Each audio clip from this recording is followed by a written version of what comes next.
एक शांतिपूर्ण और खुशहाल समाज कैसा होता है? ये एक ऐसा सवाल है जो सदियों से बड़े बड़े थिंकर्स, फिलोसोफर्स और राजा महाराजा पूछते आए हैं। आज की हमारी पड़ताल में हम इसी सवाल का जवाब एक बहुत ही दिलचस्प प्राचीन कथा के जरिए ढूंढने की कोशिश करेंगे। तो सवाल यह है कि एक सुखी समाज का राज क्या है? क्या इसका जवाब किसी सख्त कानून में छिपा है, या किसी बहुत अच्छे सिस्टम में, या फिर कहीं और ही है? चलिए इस कहानी में उतरते हैं और पता लगाते हैं। तो हमारी कहानी शुरू होती है पंचनद नाम के एक राज्य से। अब देखिए, बाहर से तो यह राज्य बिल्कुल ठीक ठाक लगता था, पर अंदर ही अंदर ये एक बहुत बड़े संकट से गुजर रहा था। वहां के लोगों में हर तरफ झगड़े, केओस और डिसिप्लिन की जबरदस्त कमी थी। और ये सब देखकर वहां के जो राजा थे वो बहुत ज्यादा दुखी थे। उन्हें समझ ही नहीं आ रहा था कि वो अपनी प्रजा को फिर से खुशहाल कैसे बनाए। तब राजा ने एक बड़ा फैसला लिया। उन्होंने अपने सबसे ज्ञानी सलाहकार आचार्य देवधर को एक खास मिशन पर भेजा। मिशन ये था कि वो पड़ोसी कुरु राज्य जाएं, जो अपनी शांति और समृद्धि के लिए मशहूर था, और वहां जाकर पता लगाएं कि उस समाज की सफलता का सीक्रेट क्या है। और बस यहीं से आचार्य देवधर का सफर शुरू होता है। उनके मन में एक उम्मीद थी कि कुरु राज्य में उन्हें कोई ऐसा महान गुरु मिलेगा जो उन्हें एक सुखी समाज बनाने का फॉर्मूला बता देगा। तो आचार्य सबसे पहले पहुंचे कुरु राज्य के राजपुरोहित नंद पंडित के पास। अब नंद पंडित कोई मामूली इंसान नहीं थे। वो ज्ञानी तो थे ही, साथ में राज्य के पूरे रेवेन्यू डिपार्टमेंट की जिम्मेदारी भी संभालते थे। देवधर को लगा, इनसे बेहतर गुरु और कौन हो सकता है। लेकिन जब देवधर ने उनसे उपदेश मांगा तो नंद पंडित ने एक बड़ी अजीब कहानी सुनाई। उन्होंने बताया कि कैसे जमीन नापते हुए अनजाने में किसी छोटे से जीव को चोट पहुंचाने के सिर्फ ख्याल से ही उनका मन खट्टा हो गया। इस एक छोटी सी बात ने उन्हें इतना परेशान कर दिया कि वो खुद को उपदेश देने के लायक ही नहीं समझ रहे थे। और यहां से एक बहुत दिलचस्प पैटर्न शुरू होता है। अपनी गलती मानने के बाद पुरोहित ने देवधर को राज सारथी के पास भेज दिया। ये वो सारथी थे जिनकी दया और करुणा की कहानियां दूर दूर तक मशहूर थीं।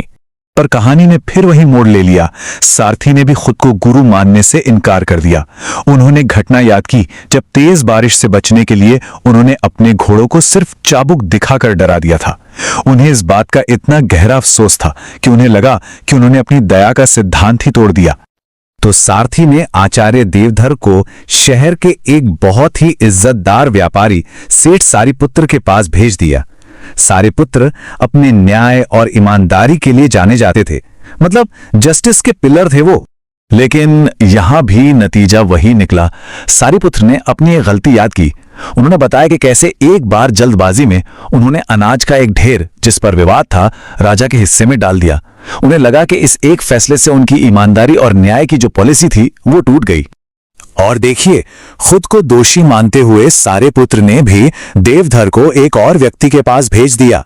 इस बार वो थे किले के द्वारपाल पूर्ण, जो अपनी ड्यूटी के लिए जाने जाते थे। द्वारपाल पूर्ण ने भी अपनी कहानी सुनाई। उन्होंने बताया कि कैसे एक बार उन्होंने एक आदमी को एक युवती के साथ देर रात आते देखा तो गलत समझ लिया और उसे डांट दिया। बाद में पता चला कि वो तो उसकी बहन थी। अपनी इस गलतफहमी पर उन्हें इतना पछतावा हुआ कि उन्हें लगा कि वो अपने फर्ज से चूक गए हैं। अब देवधर पूरी तरह हैरान थे। एक के बाद एक समाज के सबसे रिस्पेक्टेबल लोग खुद को उपदेश देने के काबिल नहीं समझ रहे थे। आखिर में द्वारपाल ने उन्हें एक आखिरी इंसान के पास भेजा, नगर की एक कोर्टिसन जिनका नाम था उत्पलवर्णा।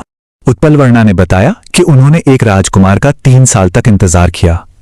जब वो नहीं लौटा तो उन्होंने किसी और का आश्रय लेने का फैसला कर ही लिया था कि ठीक उसी वक्त राजकुमार वापस आ गया। भले ही टेक्निकली उन्होंने अपना वचन नहीं तोड़ा, पर उनके मन में किसी और का विचार आने भर से उन्हें लगा कि उन्होंने अपने चरित्र के साथ अन्याय किया है और वो खुद को एक अपराधी मानती थी। और बस उत्पलवर्णा की वो कहानी सुनते ही आचार्य देवधर की आंखों के सामने से जैसे एक पर्दा हट गया। उन्हें आखिरकार वो राज पता चल ही गया जिसकी वो इतनी देर से तलाश कर रहे थे। देवधर ये समझ गए कि कुरु राज्य की सफलता किसी एक इंसान के परफेक्ट होने में नहीं थी। असली राज ये था कि यहाँ का हर नागरिक, चाहे वो पुरोहित हो या द्वारपाल, अपने मॉरल प्रिंसिपल्स को लेकर कितना ज्यादा अवेयर था। हाँ, वो गलतियां करते थे, लेकिन उन गलतियों का उन्हें गहरा एहसास होता था और वो लगातार बेहतर बनने की कोशिश करते रहते थे। यही सच्चा रहस्य था। तो देवधर ने इन सभी कहानियों से 5 मूल सिद्धांत निकाले। पहला, अहिंसा, जो नंद पंडित के हर छोटे जीव के प्रति सम्मान में दिखी। दूसरा, दया, जैसी सारथी ने अपने घोड़ों के लिए महसूस की। तीसरा, न्याय, जिसके लिए व्यापारी सारीपुत्र इतने परेशान थे। चौथा, सुदृष्टि, यानी चीजों को सही नजरिए से देखना, जैसा द्वारपाल ने सीखा। और पांचवा, सच्चरित्रता, यानी अपने सिद्धांतों पर टिके रहना, जो उत्पल वर्णा के किरदार में झलकी। इन्हीं को पंचशील कहा गया। तो अब इस नई और गहरी समझ के साथ आचार्य देवधर अपने राज्य पंचनद वापस लौट आए। लेकिन सवाल यह था कि क्या सिर्फ ये ज्ञान उनके परेशान राज्य को बदल सकता था? आचार्य ने पंचनद लौटकर इन्हीं पंचशील के सिद्धांतों को लोगों को सिखाना शुरू किया, और जो नतीजा निकला वो सच में कमाल का था। जिस राज्य में झगड़े और कियोस था, वहां धीरे धीरे शांति और व्यवस्था आने लगी।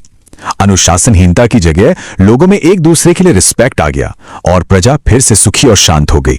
ये कहानी हमें एक बहुत ही गहरा सबक सिखाती है, एक ऐसा सबक जो आज भी उतना ही जरूरी है जितना सदियों पहले था। पंचशील की ये कहानी बताती है कि समाज का सुधार किसी बड़े कानून या सिस्टम से नहीं, बल्कि हर एक इंसान के अपने चरित्र और सिद्धांतों के प्रति सजग रहने से शुरू होता है। तो ये सवाल हमें सोचने पर मजबूर करता है कि क्या वाकई एक इंसान का चरित्र सच में पूरे समाज को बदलने की ताकत रखता है?